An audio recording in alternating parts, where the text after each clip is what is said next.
না, শোভন ইলেকট্রিক্যালসকে ফোন করি, ফ্রিজটা ফেরত দিয়ে দি।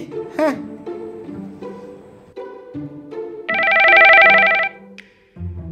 Hello, Sovan electricals? হ্যাঁ বলছি, আপনি কে বলছেন? ও, আমি মদন বলতেছি। হ্যাঁ বলুন। বলি, মাস কতক আগে আমি একটা ফ্রিজ কিনেছিলাম, তো ওই ফ্রিজটা আমি ফেরত দিয়ে দিব ভাবছি।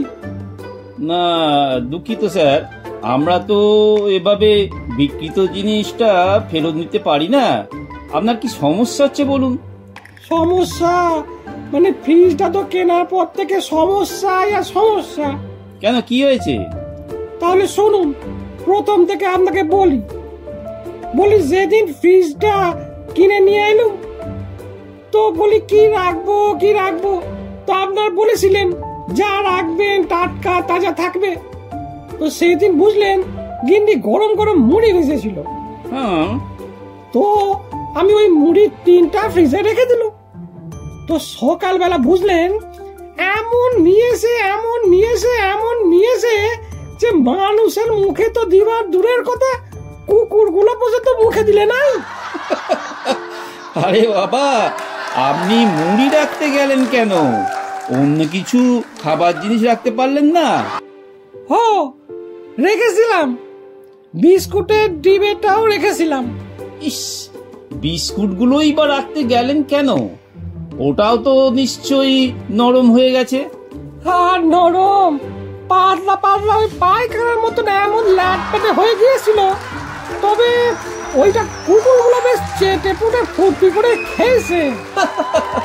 কেন, আপনি ভাত ডাল শাকসবজি কিছু রাখতে পারলেন না? আর ভাতের কথা বলবেন নাই, তো সেদিন খাওয়া দাওয়ার পরে ভাতটা বেঁচে গিয়েছিল। তো গিন্নিকে বললাম, তুমি এক কাজ করো, ভাতটা জল ঢেলে ফ্রিজে রেখে দাও, দেখি ফ্রিজে কেমন টাটকা থাকে। তো গিন্নি কি করলো, ভাতে জল ঢেলে ডেস্কি শুদ্ধ ডিপ ফ্রিজে রেখে দিল। সকালবেলা দেখছি মশাই ভাতের আইসক্রিম হয়ে গেছে। মেয়ে আমারও দেখছি চুষে চুষে খেলো। নতুন কিছু তো খেলেন। আর খাবার কথা বলবেন না, এই ফ্রিজের জন্য পাড়ার লোকের হাতে মার পর্যন্ত খেলুম। কেন, ফ্রিজের সাথে মারের কি সম্পর্ক?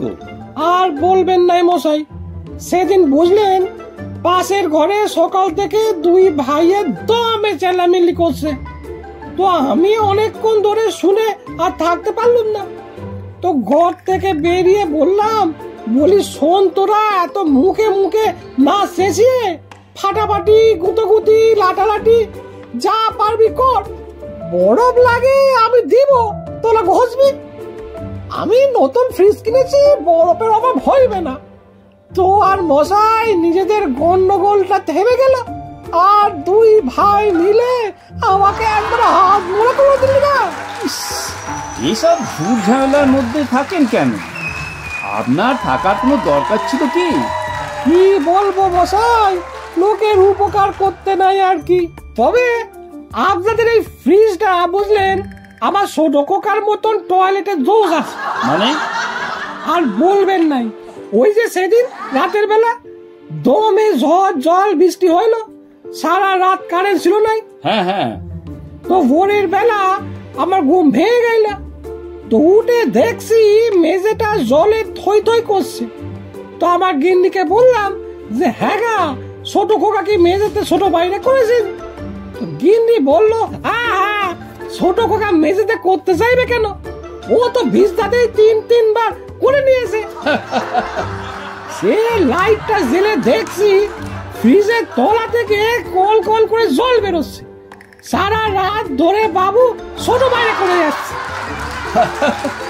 আসলে ব্যাপারটা কি, কারেন্ট ছিল না, তাই ফ্রিজের বরফগুলো গলে জলটা ওভারফ্লো হয়ে গেছে। ও শুনুন, একটা কথা বলছি শুনুন, ফ্রিজটা আপনি ফেরত দিয়েছেন, টাকা পয়সা কিছু দিতে হইবে না। না, এটা কি কোনো কথার কথা হলো? আপনি এতগুলো টাকা দিয়ে কিনলেন, এমনি এমনি লস করবেন?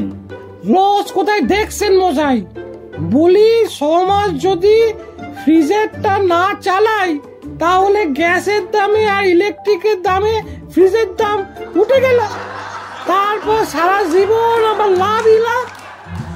সবই বুঝলুম, কিন্তু আপনি আরো একবার ভেবে দেখুন দাদা। আমরা ধরুন আনতে যাব, আপনি এত টাকা খরচ করে শখের জিনিস কিনলেন, তা ওটাতে কষ্ট হবে না? ছেড়ে দেবেন? কি করবেন বলুন?